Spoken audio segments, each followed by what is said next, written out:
Hey guys, this is Mel, and I'm back to talk about Supernatural, episode 1407, titled Unhuman Nature, which premiered Thursday, November 29, 2018 on the CW. I'm roughly recording less than 2 hours since the episode has aired, so huge spoiler alert. If you haven't seen the episode already, please go do so first, and then come back and see what I have to say about the episode. Otherwise, my other video reminders are up on screen. Take a moment to remind yourselves of those. So I'm going to try to do this in 10 minutes, so let's start the clock, and let's begin with what happened in this episode. So timeline-wise, I'm not really sure how long it's been since the previous episode, but I believe it's enough time for Sam and Castiel to return to the bunker to check on Jack after he recently collapsed at the end of 1406. So I'm assuming maybe the next day. So there's that. But the huge episode reminder I would have to say is the focus being on Jack's declining physical state. Which we do find out what's wrong with him, and that is one of the storylines that happened in this episode, saving Jack. The second storyline is that we see the return of Nick, Lucifer's vessel, and he's trying to search for answers of what happened to his family. So with the first storyline with saving Jack, we do find out through Rowena that without Jack's Archangel Grace, his body grows unstable, as he is technically an unnatural occurrence in nature. So the Grace is what stabilized his body, and now without it, it's growing unstable to the point that it's now shutting down. The team does get a hand on Michael's Grace through a shaman named Sergei, but that just seemed to make things worse for Jack. It temporarily helped him, but before it collapsed and made it worse for Jack. So that's an unfortunate thing there. Now, with Nick's search to find his family, Nick finds out that a demon named Abraxas possessed a cop named Frank, and then he killed Sarah and Teddy, which is the wife and son of Nick. So while getting those answers, he pretty much killed and tortured a lot of people to get there. And he doesn't seem to want to stop, and he seems to be enjoying in that pain that he's inflicted. So there's that. Last scene of the episode shows Rowena telling Sam, Dean, and Castiel to stay by Jack's side as he dies. Very morbid. But there's that. Tidbits, though, we do get the confirmation that Jack Klein was born May 18th, 2000, or at least to the normal world, he was born in 2000, making him 18 years old, when really he was born less than a year ago. So there's that. We also get Ketch being mentioned. He's the one that actually directed him to Sergei the Shaman through a phone call with Sam, though we don't hear Ketch on the phone itself. It was mainly with Sam updating, reporting back to the call.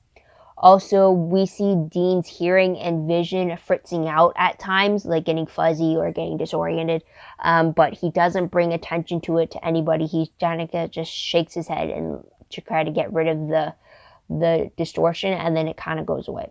So we don't know what's causing that or why it's happening now. But end tally, death tally, it's pretty much Frank the cop and the priest were both killed by Nick on his journey to find answers to the death of his family. So there is that. Well, I was right that a demon killed his family. I just thought it might have been a demon possessing Nick to do it, not someone else. But there's that. He did confirm that on the night that his family died, he was out getting drunk at a bar. So there's that. Moving on, the most shocking moment of the episode was the fact that after finding his answers that Abraxas killed his family, Nick starts praying to Lucifer and begging him to return to him, how he doesn't want to feel emotions anymore, like he's feeling right now. He's praying to Lucifer to return to him, to help him. And yet, while all this is happening, we're seeing this body forming out of black ooze, and then as like a skeletal shape is forming underneath that ooze, we get big red glowing eyes flashing in the ooze, and I'm pretty sure the black ooze is the big empty. So I'm very scared that Lucifer is trying to resurrect himself in the big empty when he shouldn't have any power up there. So I really hope Lucifer is actually gone, because otherwise Dean granting Michael possession of him to kill Lucifer would have all been for nothing. So that was a shock right there. I thought we were done with Lucifer, so wow. Plus I'm kind of surprised that Jack, who's still a human, or not Jack, Nick, who is still a human, could have such a connection to the empty when that was something that only Jack did. So there's that. But moving on to top 3 favorite moments, I will say a huge favorite was the bonding between Dean and Jack. We got to see Jack learning how to drive the Impala. We got to see them going fishing together, which also led to how Dean has told Jack previously about his past fishing trips with John, and Jack taking away from that those were some happy times for Dean. And then just Jack telling Dean that he's lived a good life, that it's all the little moments that he's going to cherish in his life, not the big trips and stuff like that, and really getting sentimental about it. And it's just like, even Dean, you can see Dean was getting choked up about it. Like, Jack's fate is truly affecting Dean.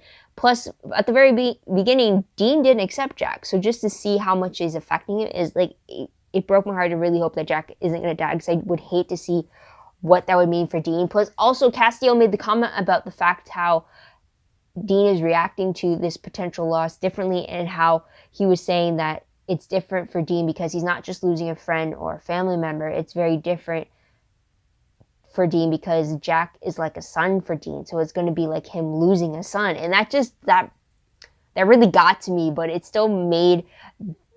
But after that comment, it still made the bonding between Dean and Jack all the more precious for me. And just more enjoyable to watch, if I forget the fact that this was all due because Jack is close to dying. So there's that. Another favorite of mine has to be Rowena. Her return was just fantastic. Her coming in and being all worked up over the fact that Dean could be very sick and very wrong, and then being told that by Sam's like, it's not actually Dean who's sick, it's Jack. And then she's like cursing up a storm, not wanting to help Lucifer's son. And then she meets Jack and he's thanking her and apologizing to her. And then he coughs up some blood, and then she's thinking, oh bollocks, now I gotta help him. And then she's totally invested in helping him, calling in her favors, calling in for some help and stuff. It's just great to see Rowena turn around to help Jack, and how like Jack even thanked her, which is even a great thing too. So it's just great to see Rowena back. First time we got to see her back in this season. Plus it was funny how like she brought the Book of the Damned, and then Sam's like, you stole that from us. And she's like, I only borrowed it. And it's like, she actually brought it back. It's like, only Rowena could do that. So there's that. Another favorite of mine was just in general the fact that we got to see Sam, Dean, and Castiel working together again. It seemed like it's been a while since they've done this. I think the last time we've seen them together was in 1403, the first episode where they actually got Dean back. And then we haven't seen them together since. I mean, technically it's only been 4 episodes, but like, again, that's over a month for us watching, right? So it's a little weird, but I was glad that we got to see them together, despite the fact that it was because they were all worrying about Jack. But hey, to get them all back together, I'm all for it, right? But moving into top 3 peeved moments, I just hate the fact that Jack is now worse off than he was when he first started in this episode. I mean, I was kind of hoping that like they'd get some kind of like a small miracle to maybe like postpone or prolong his death to at least buy them some more time, but instead it seemed to like they just cut that in half now. So that's a peeve right there, but otherwise this episode was pretty good and I enjoyed it, so I'll leave it at that. What moment will I remember most when I look back on this episode? Jack learning how to drive the Impala from Dean. That was just so adorable, and it's like his excitement about the experience was just I loved it, so I'll leave it at that. But moving on to random questions. First one being, why was Dean experiencing problems with his hearing and his vision at random times? Does that have to do with Michael leaving his vessel? Does it have to do with him being Michael's vessel? Because as you can remember, at one point in season 6, I believe, or no, season 5, I believe, we found out that an Archangel's vessel could actually not handle their presence and become a vegetable afterwards, which is what we got with Raphael's first vessel possession. He resulted into a vegetable afterwards. So I'm wondering if maybe that is in connection to what's happening with Dean right now. Is it Michael related to begin with? I kind of hope it is, because then at least that explains why it's suddenly happening. If it's not and Dean's like getting sick too, it's like, no, I can't handle that. So that's a question there. Another question would be, how could Nick reach out to Lucifer in the Big Empty? As I said, he's a human, so like how is he able to reach such a vast place that God doesn't even have power over? So there's that. Third question. At the moment, Lucifer is dead. So where did Jack's grace go?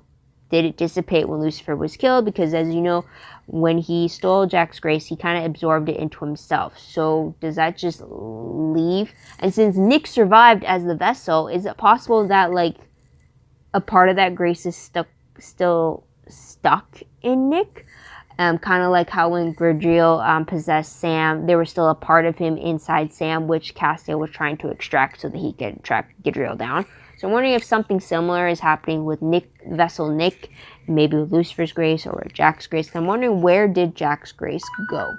There's the timer. And my last question, though, why didn't Michael's grace work to heal Jack? Is it because he's Michael from a different world, or is it just because like he's Michael?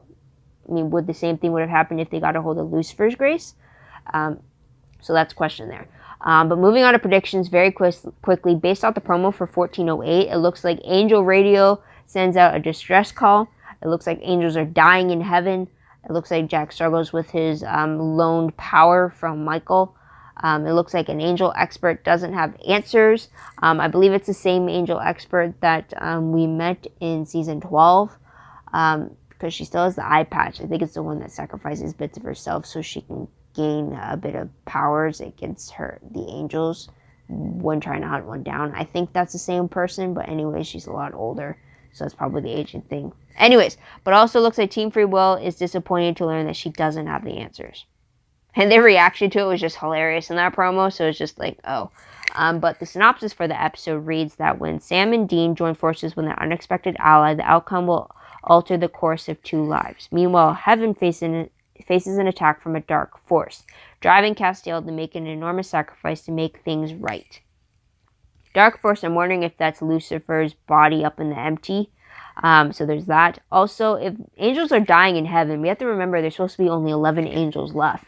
So it's like, if they're dying, then what's powering heaven or keeping the gates stable enough to keep the souls up there? I mean, you got to remember, once all the power from the angels is gone, heaven would pretty much collapse and all the souls would drop down to earth. So it's like, if someone's killing angels, then what's keeping that from happening?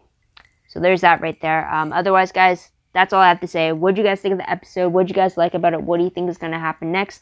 Let me know in the comments down below. Love to hear your own thoughts, theories, and predictions about all that. Also, don't forget to like this video, subscribe to my channel, and check out my other videos if you haven't done so already. If you want, check out my Tumblr page. The link for that is down below. I reblog, promos, web clips, quotes, gifs, synopses, news, all that good stuff, all found in one place. Go check that out. I'm trying best to be up to date. But it's a work in progress, so keep that in mind. Also, WordPress account, link for that is down below. Everything I post online is connected to my WordPress account. It's more organized, it's more detailed, but again, still a work in progress. So keep that in mind. Also, if you want a detailed recap of the episode, a play-by-play, if you will, my live journal entry link is down below of where you can find the episode page. It's pretty much a detailed, jot-noted summary of the episode created as I watch it for the first time. It includes my in-moment thoughts, quotes, any questions that pop up, initial reactions, stuff like that. So if you want to check that out, go right ahead. It definitely helps me keep things in line in case I forget the smallest of things, or even the ordering of things. It definitely helps. So there is that. But otherwise, guys, that's about it. So thank you so much for tuning in. Thank you so much for your patience. I hope you come back next time to see what to say about the next episode. But till then, guys, this is Mel. Wish you all a great day, great week wherever you are. Bye for now.